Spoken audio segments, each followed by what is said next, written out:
दोस्तों आज मैं आपको इसराइल के बारे में दिलचस्प, हैरान कुन और चौंका देने वाले हकाइक बताने जा रहा हूँ, जिनको जानकर आप लोग दंग रह जाएंगे। क्या आप जानते हैं कि इसराइल और यहूदी औरतें हमल के दौरान क्या क्या खुफिया काम करती हैं, क्या खाती हैं और क्या पीती हैं, जिसके बायस ये ज़हीन तरीन बच्चे पैदा करती हैं।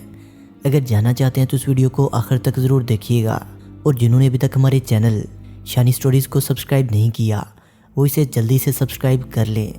दोस्तों एक तजर्बेकार साइंसदान स्टीफन, जिन्होंने इसराइल में 3 साल गुजारे, इन्होंने अपनी तहकीक में एक तजर्बे की मदद से इस बात पर रोशनी डालने की कोशिश की कि यहूदी माएँ हमल के दौरान ऐसा क्या करती हैं कि दुनिया में सबसे ज़्यादा ज़हीन तरीन बच्चे इसराइल में ही पैदा होते हैं। इन्होंने अपने एक तजिए की मदद से रोशनी डालते हुए ये कहा कि यहूदियों का एक ख़ास तर्ज़ ज़िंदगी और लाइफ स्टाइल है, और ये तर्ज़ ज़िंदगी नस्लों से इनके अंदर मौजूद है। इनकी जो भी नई नस्ल आती है, अपने ख़ास लाइफ स्टाइल के सबब इनके अंदर कमाल दर्जे की खूबियाँ और सलाहियतें मौजूद होती हैं। यही वजह है कि इनका हर बंदा इंतहाई काबिल और जीनियस होता है। स्टीफन हैरत में मुबतला होकर कहते हैं कि यहूदियों में जो इजाफी खूबियाँ हैं वो खुदा नहीं हैं, बल्कि खुदादाद सलाहियतें इतनी होती हैं जितनी एक आम इंसान में होती हैं, लेकिन वो अपने आप को बेहतर रखने के लिए काबिलियत और सलाहियत को इस तरह पैदा करते हैं जैसे किसी फैक्ट्री से कोई प्रोडक्ट तैयार होकर आ रही है। स्टीफन ने यहूदी तर्ज़ ज़िंदगी पर एक गहरी नज़र डालते हुए कहा कि यहूदी औरतें हमल के बिल्कुल इब्तदाई अयाम में जब हमल ठहरता है तो इसी वक्त से अपने बच्चे की परवरिश शुरू कर देती हैं। ये बात तो एक हकीकत है कि माँ की हरकत व सकनात और आदात मामलात का पैदा होने वाले बच्चे की सेहत पर गहरा असर होता है।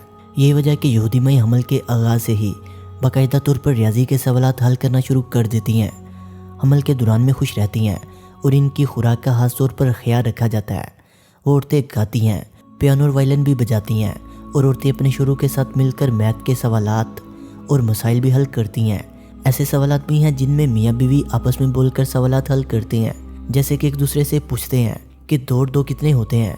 स्टीफन बताते हुए कहते हैं कि मैं ये देखकर हैरान हुआ कि हमला औरतें हर वक्त मैथ की किताबें उठाई फिरती हैं और सवालात हल करती रहती हैं कि बाज़ुकात मैंने भी कई ख़वातीन को सवाल हल करने में मदद की।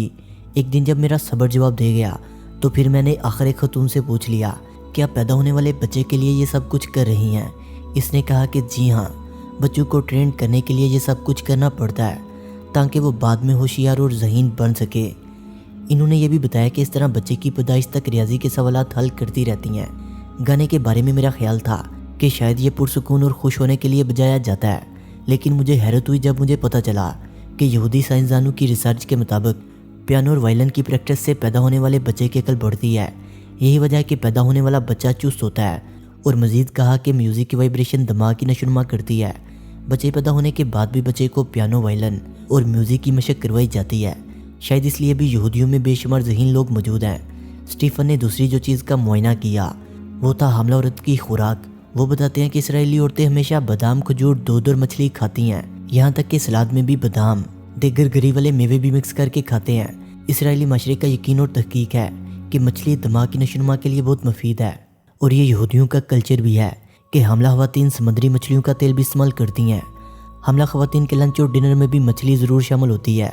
मुझे एक डिनर पर बुलाया गया तो मैंने नोट किया कि इसराइली और यहूदी ख़वातीन गोश्त की बजाय मछली खाना पसंद करती हैं, क्योंकि इनका मानना है कि मछली और गोश्त इकट्ठा खा लिया जाए तो इसका हमारे जिस्म को कोई खास फ़ायदा नहीं पहुँचता, लेकिन अगर सिर्फ मछली खाई जाए तो बहुत ज़्यादा फ़ायदा पहुँचता है।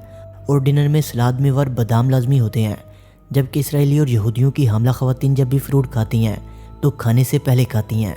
इनका कहना है कि अगर आप खाने के बाद फ्रूट खाएंगे तो इससे आपके जिस्म में और आने वाले बच्चे के जिस्म में सुस्ती पैदा होती है, जबकि पैदा होने वाले बच्चे को स्कूल में सबक याद करने में भी मुश्किलात आती हैं। हमल के दौरान ख़वातीन को पुरसुकून माहौल फराहम किया जाता है।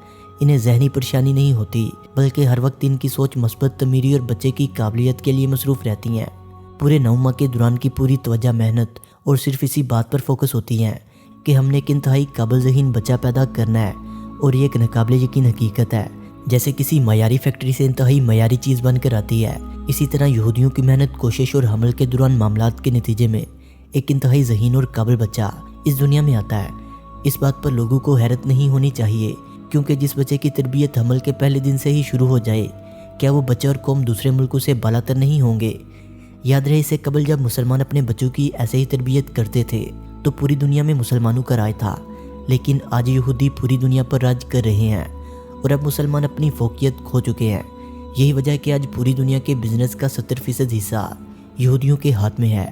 اس وقت دنیا میں عالمی سطح پر ہونے والے فیصلوں پر یہودی پوری طرح سے اثر انداز ہوتے ہیں، بلکہ اکثر فیصلے تو ان کی مرضی کے مطابق ہوتے ہیں۔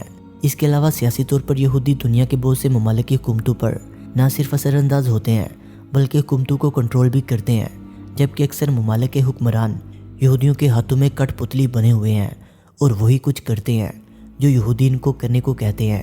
یہ بات بھی مشہور ہے کہ پوری دنیا کے میڈیا پر یہودیوں کا قبضہ ہے، وہی میڈیا کو کنٹرول کرتے ہیں اور عالمی سطح پر رائے عامہ کا رخ کسی بھی سمت کو اپنی مرضی سے موڑ دیتے ہیں۔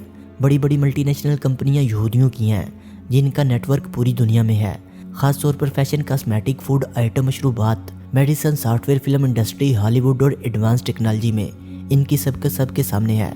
تعلیم کے میدان میں بھی یہودی سب سے آگے ہیں۔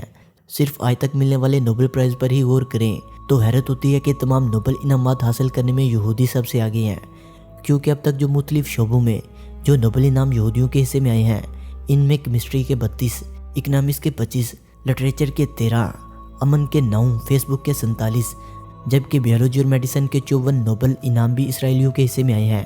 یہی وجہ ہے کہ بعض لوگ نوبل انعام پر تنقید کرتے ہیں کیونکہ یہ زیادہ تر یہودیوں اور عیسائیوں کو ہی دیے جاتے ہیں، حالانکہ ایسا نہیں ہے۔ یہ تمام انعامات زیادہ تر میرٹ کی بنیاد پر ہی دیے جاتے ہیں۔ کسی بھی نوبل انعام یافتہ شخص کو دیکھ لیں کہ یہ اس کا حقدار نہیں تھا، ماسوائے ملالہ یوسفزئی کے۔ اب آپ خود ہی سوچیں کہ یہودی ہر میدان میں آپ سے آگے کیوں ہے۔